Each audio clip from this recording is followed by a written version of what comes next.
नमस्कार, astro insights with Richa में आप सभी का स्वागत है। मैं हूं ऋचा शुक्ला। मित्रों, आज आपसे एक कॉमन विषय पर बात करूंगी। कॉमन लेकिन आप सभी के लिए अति उपयोगी। मैं ग्रहों के बारे में आपको बहुत जानकारी देती रहती हूं, लेकिन क्या हम अपने कुछ कर्मों से अपने जीवन को बिगाड़ लेते हैं? क्या हम ही जिम्मेदार हैं अपने जीवन को अच्छे या बुरे रास्ते पर लाने के लिए? आज एक बहुत ही जिसको मतलब मेरे हिसाब से ये टॉपिक जो है बहुत सेंसिटिव है, संवेदनशील है, क्योंकि इधर मैं बहुत सारी ऐसी घटनाएं देख रही हूं जहां पर मैंने ये देखा है कि लोग किस तरह से अपना नवम भाव यानी अपनी कुंडली का नवम भाव, जो कि सबसे महत्वपूर्ण है क्योंकि ये त्रिकोण में सर्वोच्च स्थान है। त्रिकोण जो होते हैं ना, ये आप समझिए कि हमारे जीवन के लिए अमृत कलश हैं। ये चीज, ये 159 159 ये घर ऐसे हैं जो हम लेकर पैदा होते हैं, यानी इनकी क्वालिटीज को हम लेकर पैदा होते हैं। ये एक्वायर्ड नहीं है, पाई नहीं जा सकती हैं। लेकिन कितनी भी अच्छाई लेकर आप पैदा हुए हों, लेकिन आप उस अमृत में अगर विष मिलाने की कोशिश करेंगे तो फिर आपका जीवन बहुत कठिन और कठिन से कठिनतर होता चला जाएगा। 9th हाउस या नवम भाव कुंडली का जो होता है वो हम सभी जानते हैं देव कृपा का है, भाग्य का है, धर्म का है, पिता का है, उच्च शिक्षा का है, यात्राओं का है।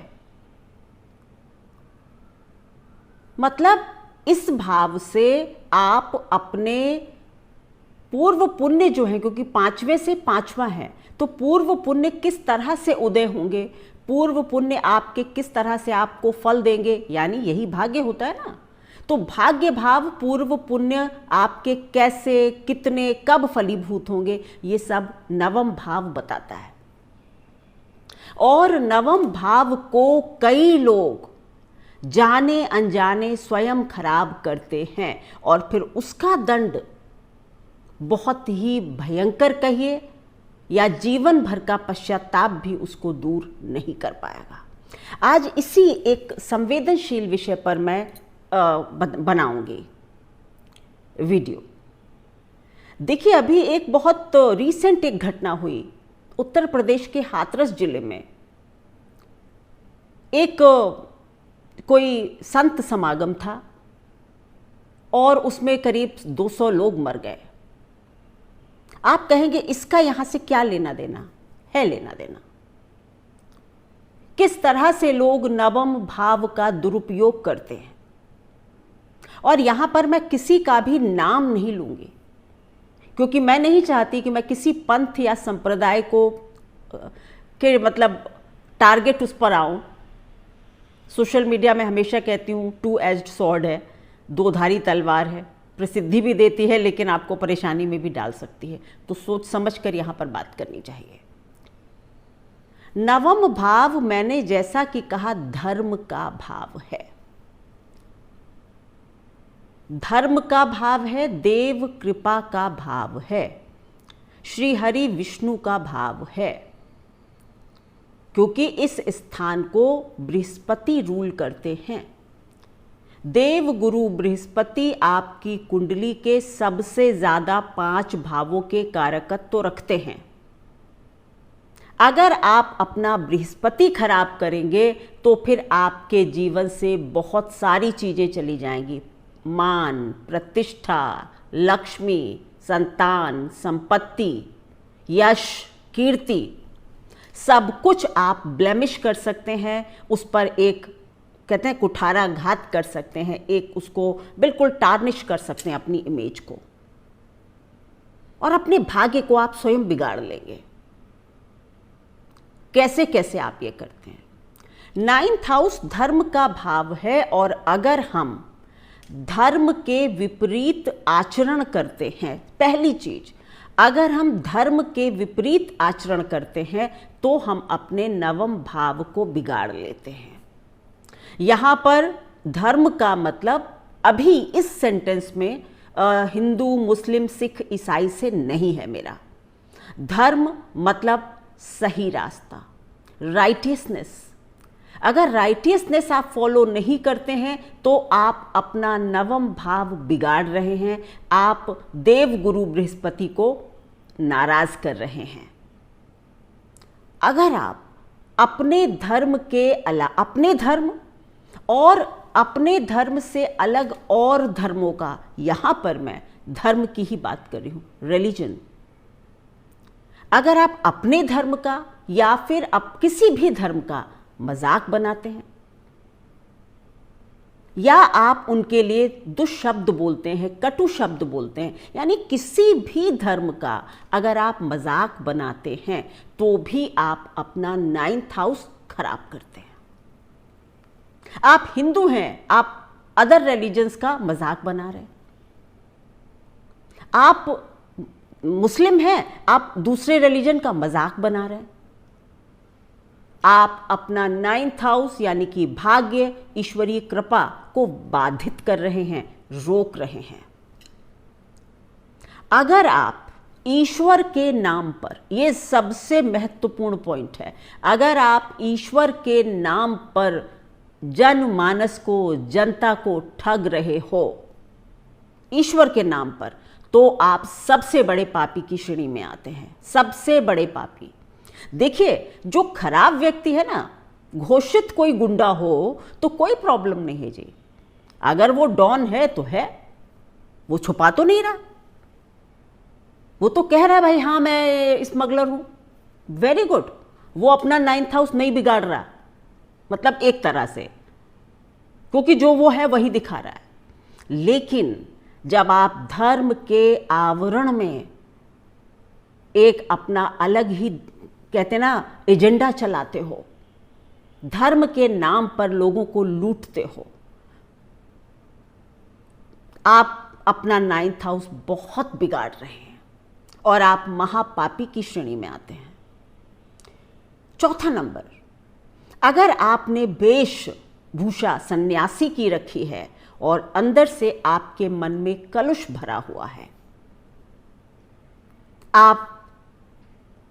आपका जो मन है वो अभी भी स्थिर नहीं है, शांत नहीं है, वासनाएं हैं आपके मन के अंदर, लेकिन आपने चोला सन्यासी का पहन लिया है। आप अपने बृहस्पति और नवम भाव को बिगाड़ रहे हैं और इसके परिणाम बहुत ही दुस्तर होंगे, बहुत कठिन होंगे। क्योंकि मत भूलिए, बृहस्पति का दूसरा घर 12वां घर है। तो अगर आप अपने बृहस्पति को बिगाड़ते हैं तो फिर आपका अंतिम डेस्टिनेशन कारागार भी हो सकता है, जेल भी हो सकती है। मैंने कहा ना, धर्म के विरुद्ध आचरण आपको जेल तक पहुंचा सकता है। और इसमें से मैं जितनी भी बातें कह रही हूं सब आपको जेल पहुंचा सकते हैं। 12वां घर केवल और केवल जेल नहीं है। अगर आप अपने बृहस्पति को अच्छा कर रहे हैं, यानी कि अगर आप अपने नवम भाव को मजबूत कर रहे हैं, तो फिर ये स्थान मोक्ष का और मुक्ति का बन जाता है। लेकिन अगर आप अपना नवम भाव खराब कर रहे हैं तो फिर ये कारागार का बन जाता है। यही फर्क है कि क्या 12वां घर दोनों चीजें कैसे दे सकता है। लोग मुझसे प्रश्न करते हैं कि मैडम 12वां घर अगर जेल है तो 12वां घर मोक्ष कैसे है? ऐसे है, अगर आप 9th हाउस संभाल कर रखेंगे तो ये मुक्ति का द्वार है। अगर आप 9th हाउस खराब करेंगे तो ये फिर कारागार का रास्ता है। यानी कि धर्म के आवरण में छलना, वासना को रखना, धन के प्रति आकर्षित होना, भोग को अपने जीवन में स्थान देना। आप सन्यासी हैं, आप गृहस्थ हैं, बहुत बढ़िया, आप भोग में रह सकते, लेकिन आप बाहर तो कह रहे हैं कि आपने सन्यास ले लिया है, जोग ले लिया है, और फिर शाम को आप कन्याओं के ऊपर व्यभिचार भी करते हैं। तो आपका रास्ता सीधा और सीधा बृहस्पति देव का दूसरा घर आपको मिल जाता है। अगर आप अपने गुरुओं, 5 नंबर, अगर आप अपने गुरुओं के खिलाफ बोलते हैं, आपने किसी से कुछ सीखा, बाद में उनकी बुराई करते हैं, वो कुछ नहीं जानते हैं, अगर आपको ऐसा लगता भी हो कि भाई वो गुरु या वो टीचर मेरे बहुत ज्ञानी नहीं थे, तो फिर भी श्रद्धा रखिए और किसी और से उनके बारे में बुरे शब्द मत बोलिए। आप ये कह सकते हैं मैं बहुत सेटिस्फाइड नहीं था पढ़कर, इट्स ओके।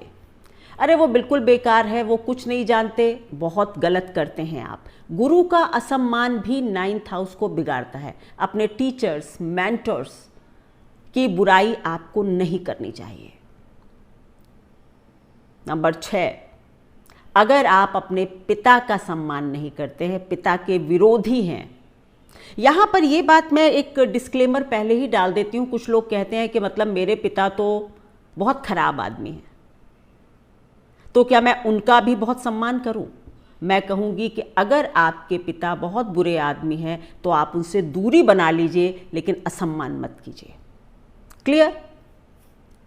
आपको उनका असम्मान नहीं करना है, आप उनसे दूर हो जाइए, एक सीधा रास्ता है। तो पिता का सम्मान कीजिए।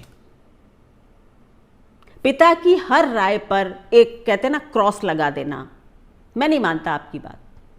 आप क्या जानते हैं, आप क्या समझते हैं? आप अपने बृहस्पति को खराब करते हैं। और बृहस्पति के कारकत्व तो आप सब जानते हैं, धन है, विद्या है, नौकरी है, लाभ है, बहुत कुछ है, संतान है। यानी कि अगर हम एक ग्रह खराब करते हैं, 9वां भाव खराब करते हैं, तो हमारा पूरा जीवन डिसबैलेंस हो सकता है।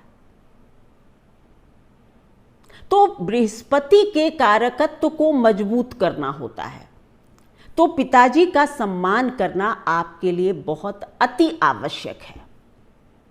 आप अगर कानून से खिलवाड़ करते हैं, अब आप कहेंगे तो सारे वकील अपना 9th हाउस खराब कर रहे हैं। नहीं, वकील का एक धर्म है, अपने धर्म है, अपने क्लाइंट को या अपने जो भी उनके क्या होते हैं मतलब क्लाइंट को न्याय दिलाना या उनका फ़ायदा करवाना, ये उनका धर्म है। तो आप अपने को वकील से मत जोड़ लीजिएगा। वकील अगर कहीं झूठ बोल रहा है तो उसका एक पर्पज़ है, उसकी एक ड्यूटी है, धर्म है, उसका प्रोफेशन है कि वो अपने भाई क्लाइंट को तो बचाएगा। पर ये थोड़ी कि आप भी करने लगे, मतलब कानून को अपने हाथों में लेने लगे, कानून की धज्जियां उड़ाने लगे, तो फिर आपके जीवन में परेशानियां, कठिनाइयां, और मैंने क्या कहा, बृहस्पति का दूसरा घर आपका इंतजार कर रहा है।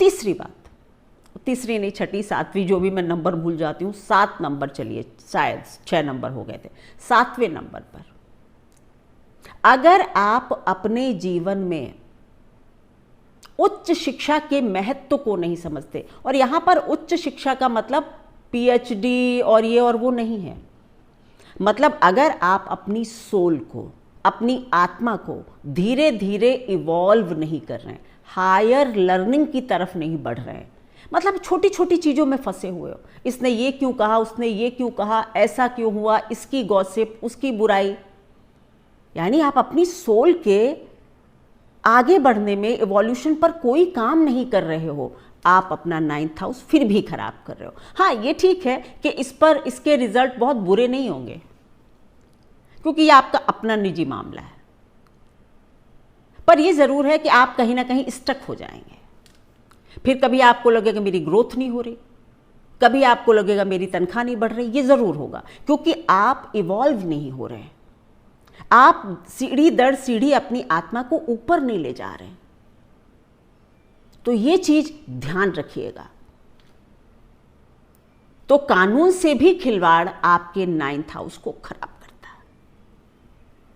अगर यहां पर और बहुत सारे पॉइंट्स हो सकते हैं जो कि जैसे जैसे मुझे याद आते हैं तो मैं बता देती हूं, लेकिन यहां पर अब एक चीज को रोककर मैं आपसे एक बात और कहना चाहती हूं कि आपके पास मेरी इस बात को सिद्ध करने के लिए, हाँ, एक और पॉइंट, कि जब आप स्वयं को ईश्वर घोषित कर देते हो, तब आपके जीवन का जो कहते हैं ना कि डाउनवर्ड स्लोप या नीचे जाने की कहानी शुरू हो जाती है।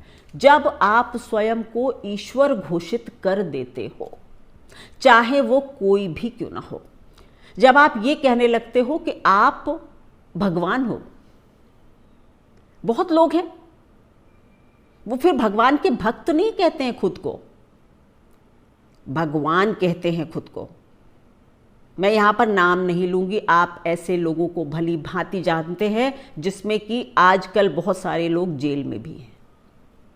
धर्मगुरु, मैं बस इतना कह सकती हूं, धर्मगुरु हथकड़ी सबको लग गई जिसने खुद को भगवान कह दिया या कहलवाने की कोशिश कर दी।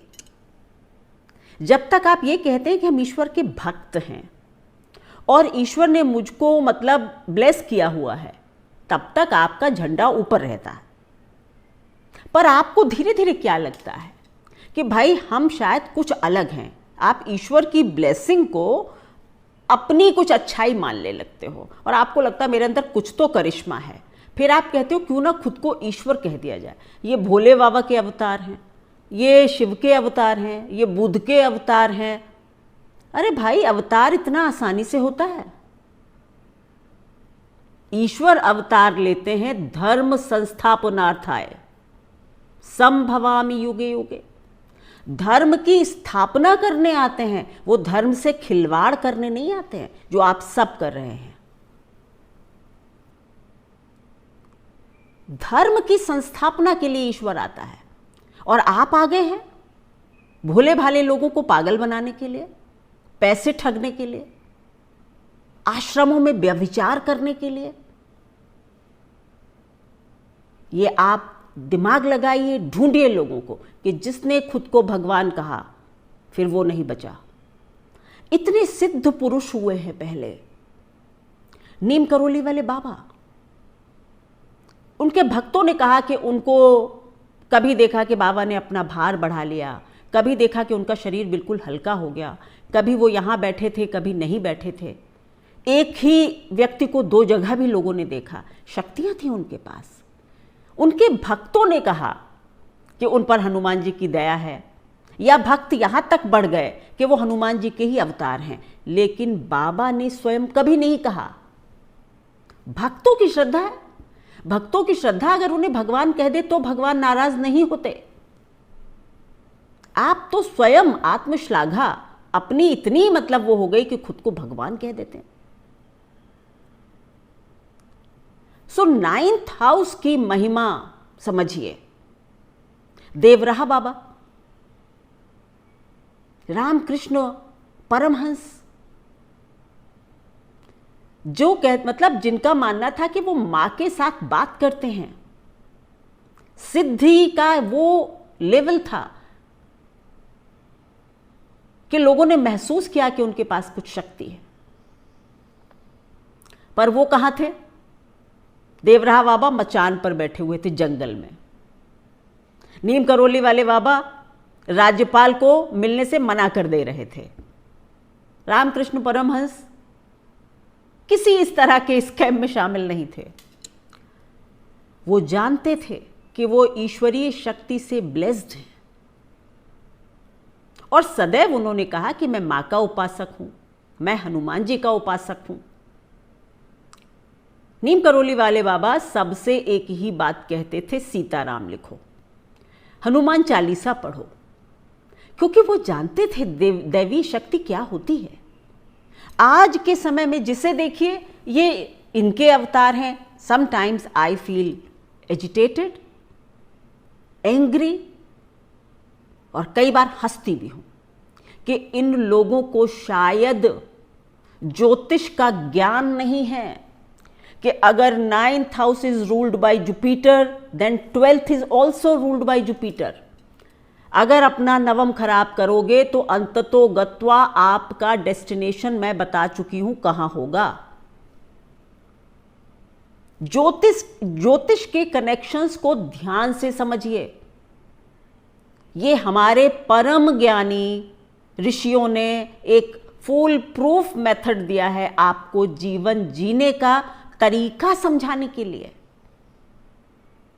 क्योंकि 9th अगर उनका है तो फिर 12th भी उनका है। अगर धर्म हमारे साथ चल रहा है तो फिर हम मोक्ष प्राप्त करते हैं, अगर हम अधर्मी होते हैं तो हमारा पतन होता है,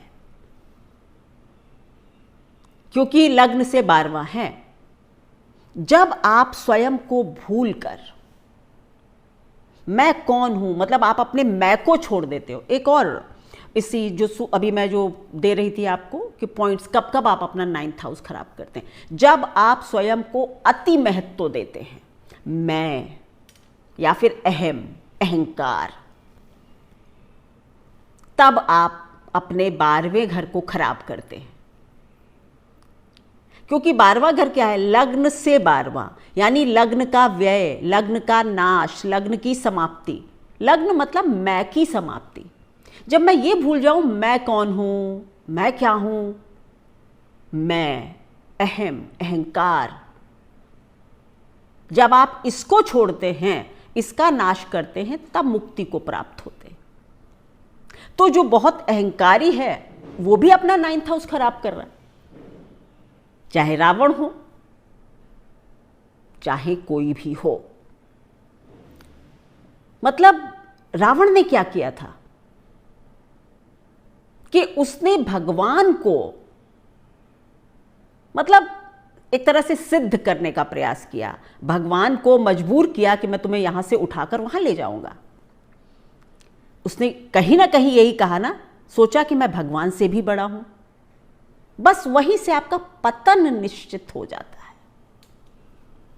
अगर आप अपने जीवन में ईश्वर की मतलब कृपा, देव कृपा, ब्लेसिंग चाहते हैं तो इनमें से कोई भी कार्य ना करें। डेली मतलब रूटीन में आप अपने धर्म का पालन करें। धर्म यहां पर फिर से मैं कहूंगी राइटियसनेस। आप एथिस्ट हैं या आप पुजारी हैं, इससे मेरा कोई मतलब नहीं है। राइटियसनेस फॉलो कीजिए, अपने टीचर्स, गुरु, मेंटोर्स का सम्मान कीजिए, पिता का सम्मान कीजिए। स्वयं को कितनी भी ब्लेसिंग मिल जाए, कितना भी शफा आपके हाथ में आ जाए, कभी खुद को ईश्वर मत कहिए, क्योंकि वो स्थान उन्हीं का है और उन्हीं का रहेगा।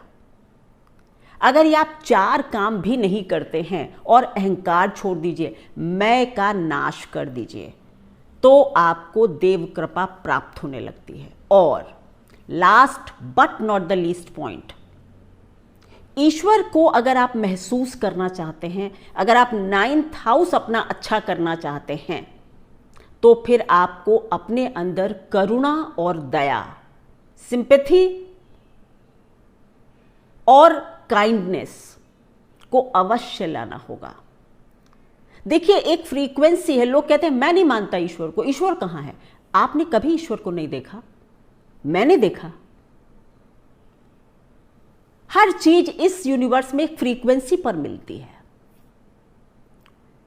ईश्वर का जब भी नाम लिया जाता है तो एक शब्द आता है करुणा। हम शिव जी की क्या मंत्र करते हैं? कर्पूर गौरम करुणावतारम, एपिटमी ऑफ काइंडनेस। करुणावतारम, करुणा के अवतार, एपिटमी ऑफ काइंडनेस। तो काइंडनेस जब आप अपने अंदर डेवलप करते हैं, जब आप दूसरे के दुख में दुखी होते हैं, जब आप दूसरे के दुख में उसकी मदद करने के लिए अपना हाथ, करुणा का हाथ आगे बढ़ाते हैं, आप ईश्वर की फ्रीक्वेंसी से जुड़ते हैं। तब आप अपने जीवन में ईश्वर की प्रेजेंस महसूस करेंगे।